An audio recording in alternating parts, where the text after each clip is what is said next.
At 7:12 on a quiet Thursday, the woman who fined people for flower pots made the one mistake that turned our polished cul-de-sac into a federal crime scene before noon. I was 2 counties away, driving back from an overnight arson briefing, when my sister Sophia called me so hard she could barely breathe. "Daniel, Celeste is in your driveway with bolt cutters."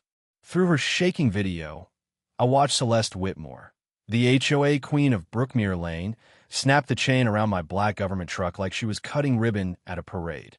She thought she was removing an eyesore. She was actually tampering with sealed evidence tied to a luxury fire case powerful people wanted buried.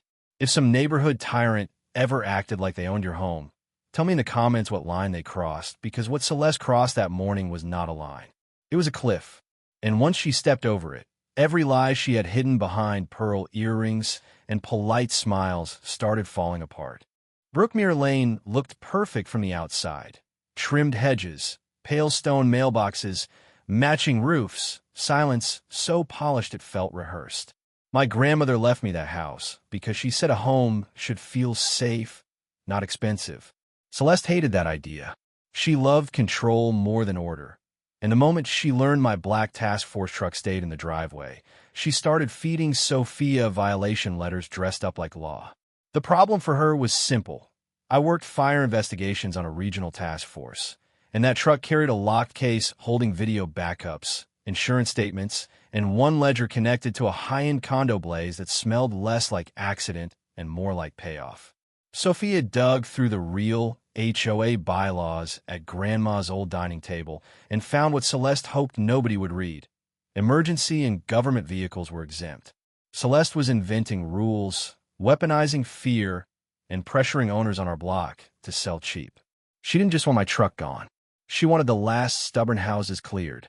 By that night, Celeste had escalated from fake notices to private intimidation. A tow company circled the block twice. A security SUV slowed every hour. Sophia kept recording, because once you realize someone is lying with confidence, evidence becomes oxygen. When I remotely accessed the truck cameras, my stomach dropped. Celeste wasn't just inspecting the outside. She was peering through the windows with a flashlight, pointing at the sealed compartment behind the rear seat, whispering to a man in a navy suit near the clubhouse gate. That was the moment the story changed. This was never about neighborhood appearance. Someone knew there was something in that truck worth finding. If you've ever seen power hide behind the phrase community standards, share this story with one person who hates bullies, because the ugliest corruption always arrives wearing clean clothes and a friendly smile. Sophia kept pulling records, and every page pushed us toward the same answer.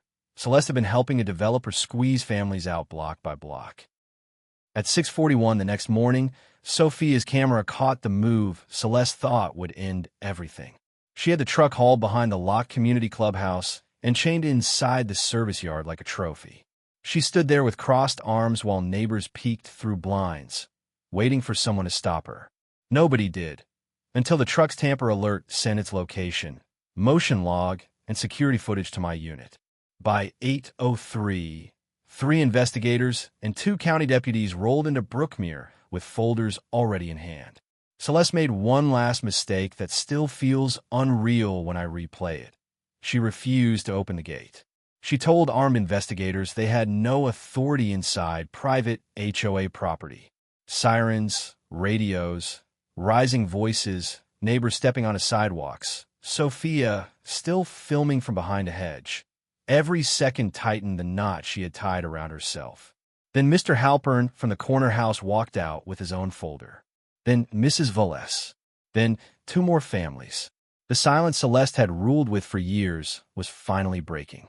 What destroyed Celeste in the end was not the truck. It was what people found once they stopped being afraid. Sophia handed investigators the real bylaws, the forged notices, and a payment trail linking HOA legal funds to a shell company tied to the developer circling our block. My evidence case filled in the rest. By sunset, the same clubhouse Celeste used to lecture residents became the room where warrants were signed and bank records boxed.